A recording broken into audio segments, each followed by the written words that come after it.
عشية اجتماع دول البريكس. منظمة البريكس ستعقد اجتماعا مهما يومي أو بين يومي 22 و 24 أوت الجاري. اليوم وزيرة الخارجية الجنوب إفريقية ناليدي باندور نشرت قائمة الدول التي تريد الانضمام إلى عضوية المجموعة، وقالت جنوب إفريقيا وهي آخر دولة انضمت إلى مجموعة البريكس التي تأسست عام 2009 أن هنالك 44 دولة تريد أن تنضم إلى مجموعة البريكس، ولكن 23 دولة قدمت الطلب بشكل رسمي. تم اليوم نشر قائمة الدول التي تقدمت بطلبات رسمية للانضمام إلى منظمة بريكس، وهي الجزائر. تعرفون بأن الجزائر قدمت طلبا في هذا السياق منذ فترة، وهذا الطلب الرسمي كان قد تم الإعلان عنه وتوفير الظروف المناسبة، وحتى كان هنالك اهتمام كبير رسمي وأكاد أقول شعبي بالبريكس، حتى اللي ما كانش يعرف البريكس ولا يعرفها. الجزائر، الأرجنتين، بنغلاديش، البحرين، بيلاروس، بوليفيا، فنزويلا، الفيتنام، كوبا، هندوراس، مصر، إندونيسيا، إيران، كازاخستان، الكويت، نيجيريا، فلسطين، السعودية، السنغال، تايلاند، الإمارات، إثيوبيا، المغرب. المغرب اليوم آخر دولة قدمت طلبا رسميا للانضمام إلى البريكس. معليش عاند ولا تحسد، أوكي، لأنه حتى البعض كان يقول واش تديروا بها البريكس، أنتم اقتصاد منهار، وهما يعني أسبوع قبل اجتماع جنوب إفريقيا قدموا طلبا رسميا.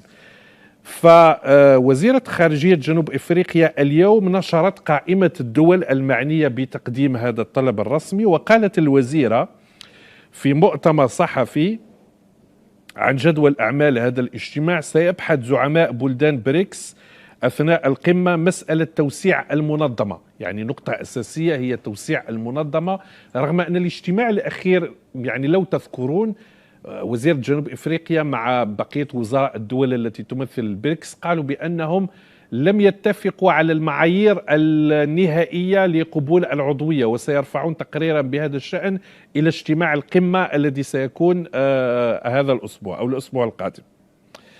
فقلت بأن سوف يناقشون توسيع المنظمة، وأيضا هنالك نقاش آخر. يعني وزيرة جنوب إفريقيا كانت متحفظة، ولكن سفير جنوب إفريقيا لدى البريكس اليوم السفير أنيل سوكلال في مقابلة صحفية بمكتب بلومبرغ في جوهانسبرغ أكد بأن المجموعة المؤلفة من 5 دول ناشئة تعتزم مناقشة تعزيز استخدام العملات المحلية في التجارة بين الدول الأعضاء، وهذه نقطة بالغة الأهمية، لأنه أصلا البريكس تأسست حتى تخلق عالم ثنائي القطبية ولمواجهة الدولار الذي تهيمن بواسطته الولايات المتحدة على الاقتصاد العالمي، وبالتالي على السياسة وعلى القرار العالمي. وأضاف السفير سوكلال في مقابلة صحفية أن المحادثات ستركز على عدة قضايا، منها إنشاء نظام مدفوعات مشترك، فيما يرجح تشكيل لجنة فنية لدراسة مقترح إطلاق عملة مشتركة. واستطرد في هذا المؤتمر الذي عقد في جوهانسبرغ كما قلت بأن المجموعة لا تخطط لمناقشة استخدام عملتها المرتقبة بديلا للدولار بحكم الواقع. تعرفون بأن البريكس قدمت على أساس أنها ضد الدولار، ضد الولايات المتحدة الأمريكية. فالسفير سفير جنوب إفريقيا في هذه المنظمة كان صريحا، قال: تشيع وجهة نظر مؤسفة مفادها أن بريكس تعادل الغرب، وأن المجموعة أنشئت لمنافسة مجموعة دول السبع أو الشمال العالمي، وهذا غير صحيح. طبعا هو السفير مضطر أن يقول كلام دبلوماسي، ولكن الواقع الاقتصادي أن مجموعة البريكس تواجه مجموعة السبع، وإلا لما انشغلت مجموعة السبع بهذه المجموعة، وإلا لما انضمت كل هذه الدول أو أرادت إلى مجموعة البريكس بحثا عن التوازن في الاقتصاد العالمي. يقول سفير جنوب إفريقيا: هدفنا النهوض باقتصاد الجنوب العالمي وبناء هيكل دولي أكثر شمولا وتمثيلا وعدلا وإنصافا. نقطة العملة الموحدة بالمناسبة، موقف الهند متحفظ جدا بشأن هذه النقطة.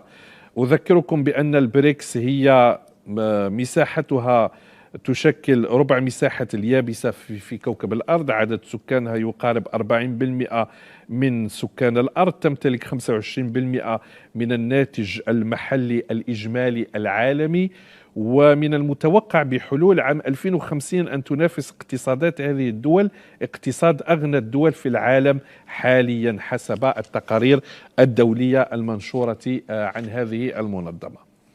فبالرجوع إلى قائمة الدول التي تقدمت بصورة رسمية لطلب عضوية البريكس، وما حظوظ الجزائر عشية هذا الاجتماع المهم الذي يعقد في جنوب إفريقيا.